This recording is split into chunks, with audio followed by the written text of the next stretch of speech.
Hi, I'm Jessica Bayhall with Great Rivers Regional System for Addiction Care, and we are joined today with Eric and Eliza from Westbrook Health Services, and they are here to discuss the medicated assisted treatment program that Westbrook offers, as well as some other recovery services that they offer there at Westbrook. So welcome both of you for coming and joining us this morning. Thank you for having us. Absolutely. So we're going to go ahead and jump right in. We've got a couple questions for you all. The first is, what medication-assisted treatment do you all offer there at Westbrook?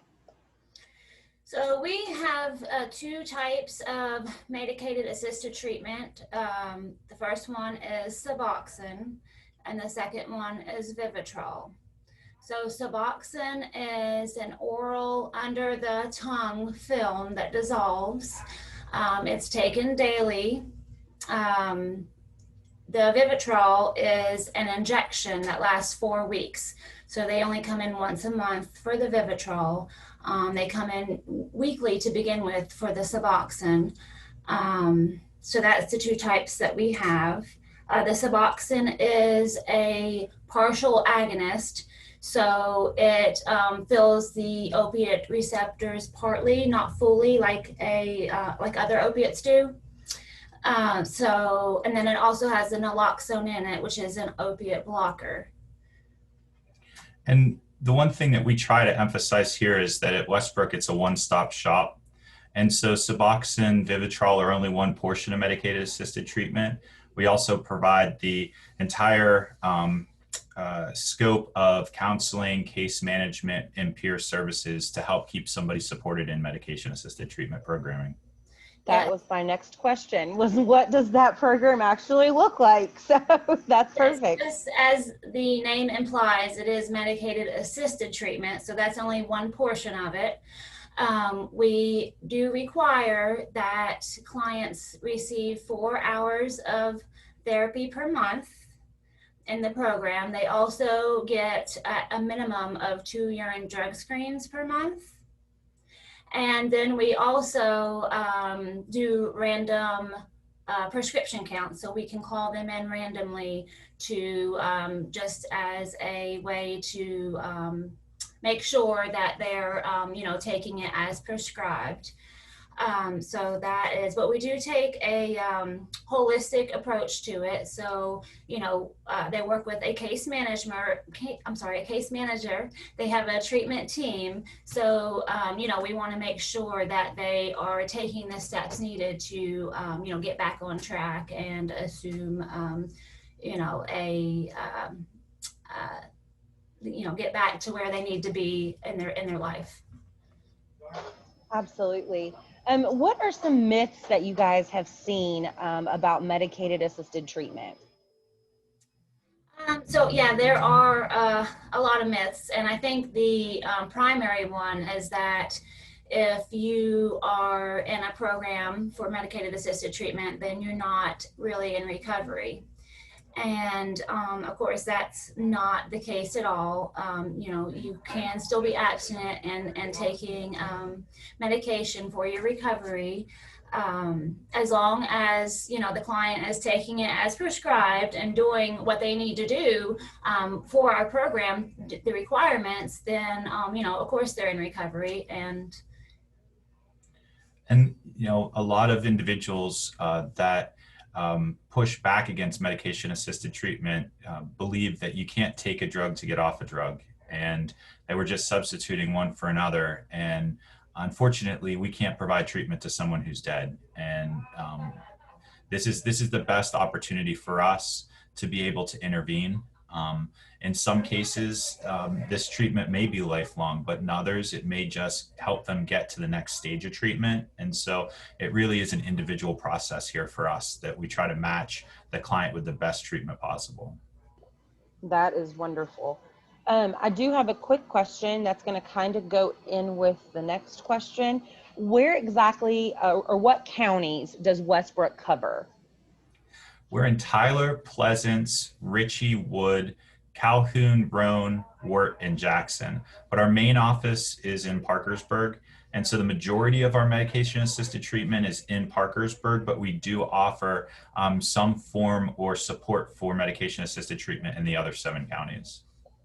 If someone were interested and they are in one of those counties and they're interested in that type of treatment and medicated assisted treatment, or really any of the options that Westbrook has to offer, is there a website or kind of a, like you said, it's kind of a one-stop shop, and that's awesome. But is there a specific place that someone would need to go in order to get more information about the types of programming that you all offer?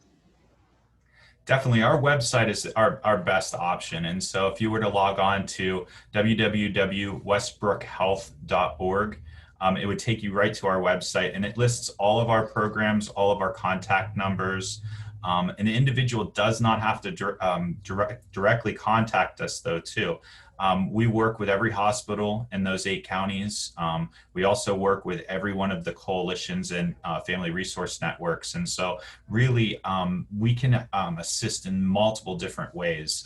Our quick response team shows up to hospitals. We work with law enforcement through what's called a LEAD program, which is an alternative to incarceration for people on substances. And so there's really multiple paths that end up coming to us. That's great. Is there a cost associated with medicated assisted treatment? I'm sorry, what was the question? Is there a cost? Oh, a cost, yes. So we work with, a lot of our clients are Medicaid, but we work with all insurances. Now, occasionally we do have a client come in that is uninsured. A lot of times we can help them to see if we can get them Medicaid.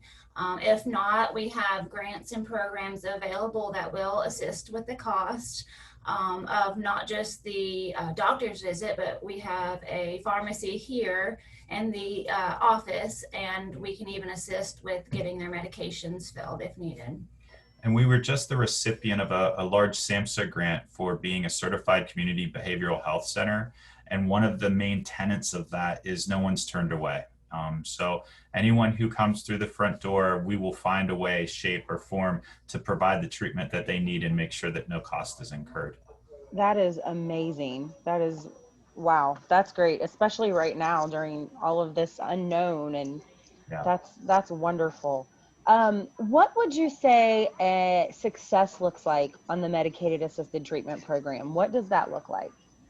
I was talking with Eliza, and I had a client that is comfortable with me sharing his story, but I think it kind of emphasizes just the type of challenges that we have with substance abuse.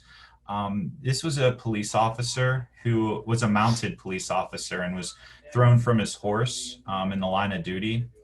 Fractured his back in multiple different places and had all kinds of different spinal fusions, rods, all kinds of different hardware put into his back, and in the process of recovery became addicted to opiates.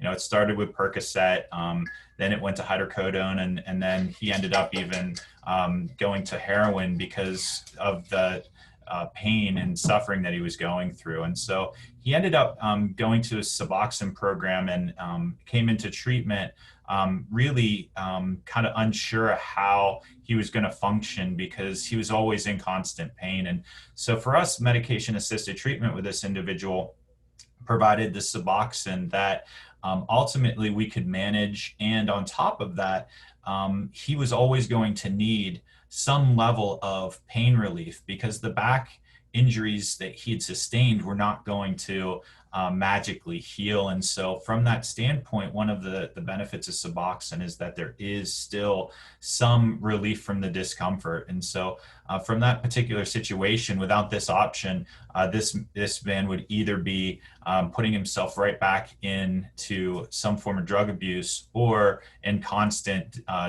basically debilitating pain. And so it ends up, I think he would determine it as a success story, and we've been glad to support him in the process. That's great. Yeah, I think there are examples often of clients that, get custody back of their children. I had a client just last week that had lost custody, and she received custody back of her kids, going back to work, and just becoming functioning members of society again. And that's really the ultimate goal. So that seems to be the overarching theme of when I've talked to people, is that people are able to be, like you just said, functioning members of society. You can hold a job, you can go and do these things. And like you said, that myth buster of they're still in recovery. And I think that's awesome to know that, there's so many pathways to recovery. It's not just a one and done type of thing. So that's wonderful. What is the criteria to participate in your all's medicated assisted treatment program? Is there an age limit? Is there, I know you all said counseling is really important part of that, but what is the actual criteria? What does someone need to meet before they could come and be a part of your programming? I think foremost, they have to have an opioid use disorder diagnosis. And so, when we take someone in, we will do an intake and a psychiatric evaluation so that we can, get that diagnosis and, just get a thorough understanding of where they're at right now and where they've come from. So I think that, and then, when they do the intake, of course we have program rules. So we just, they have to sign a MAT contract is what we call it, so that they abide by the program rules, which is, like you said, the therapy and the drug screens and just, maintaining abstinence from substances, that kind of thing. And I think it's important to point out that the programming is strictly governed by both the state and federal government. And so there are guidelines that we're mandated to follow. Some of those guidelines have changed because of COVID. We've been able to use more telehealth. We've been able to make sure that we're trying to meet individuals despite the fact of the pandemic. But with that, all of our providers have a DEA number, which is a requirement. The amount of counseling is governed by the federal government. And on top of that, we make sure that we comply with all state and federal policies.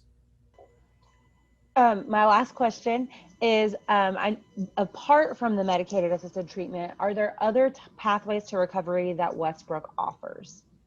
Yes. It's a comprehensive mental health center. We make sure to assess the individual for all aspects of health. And so if we were to do an intake, if we were to work with somebody and they come in for mental health services, they're still going to be screened for substance abuse. They're still going to be screened for other issues. And as we talked a little bit about, it's a comprehensive process for us. And so we have a detox center here for individuals who qualify. It's called our crisis stabilization unit. So we can detoxify somebody. We have long-term and residential programming that lasts 28 days. So we've got new programs that are grant funded that are opening up that are for males with long-term substance use needs. We have long-term female residential substance use programs. We actually have a program right now that's getting ready to open up to address substance use in homeless populations. We've, as I said, have a 28-day both gender, male and female program here that an individual can leave our detox and go into that. We have all forms of outpatient programming, intensive groups. We also do face-to-face therapy and even supportive counseling with things such as smart recovery. And our case managers are very knowledgeable and our peers are very knowledgeable of the 12-step programming that's in our communities. And so we try to meet an individual as close to their home as possible with a comprehensive program specifically trying to address their needs. Just because I don't think we've talked to anybody that has talked about smart recovery, can you explain a little bit what the smart recovery is? Yes, it's a great partner for 12-step and abstinence-based support groups. So typically support groups have been 12-step oriented, which means abstinence from a substance, and these are AA, NA. These also are heroin anonymous, and different types of substance-based 12-step programs. But Smart Recovery is a little different in that it doesn't have that same 12-step background. It's more based in cognitive behavioral therapy. And so individuals who come in can also get benefits from Smart Recovery if they're having other at-risk behaviors. It's been helpful for people who might have eating disorders, people who spend too much money, who have other types of addictions, because it addresses thinking strategies that are causing people to fall into the same gaps. And so it's the same as AA in that it's free to the public. Anyone's available to come in. It does look for donations to help with the materials. These groups are an hour long. They're run all through our counties, but they're all over the state. There's a great website that kind of directs you to where they are. That's smartrecovery.org. And you can also on smartrecovery.org get 24/7 support through different postings, all kinds of online testimonials. And from that, you're able to get services even if a meeting's not happening in this area. And some of these meetings have gone virtual through smartrecovery.org. But a lot of people wonder, do I have to pick AA or do I have to pick Smart Recovery? And actually, they complement each other. There's not supposed to be a division.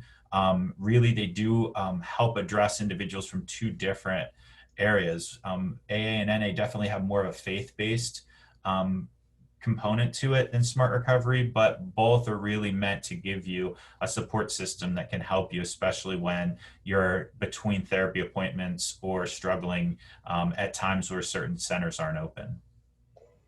Thank you so much. I appreciate that. And I want to thank you both for joining us this morning and talking to us about all the wonderful things that you guys are doing there at Westbrook. This is, like I said, this is just so wonderful that we're being able to learn about all of the services offered, not just with Westbrook, but all across the state. September is National Recovery Month, and so that's why we are doing this, and we're trying to let people know that there are multiple pathways to recovery. And so Westbrook, we want to thank you guys so much for joining us. And if you have more questions or want to know more information about Westbrook services, please reach out to them via their Facebook or do you all have Facebook? Probably should have said that. We do. Social There media you is go. part of our comprehensive program too. Absolutely. So reach out to them on social media or on their website and get some more information. And again, thank you guys so much for joining us this morning. I really appreciate it. Thanks, Jessica. Thank you.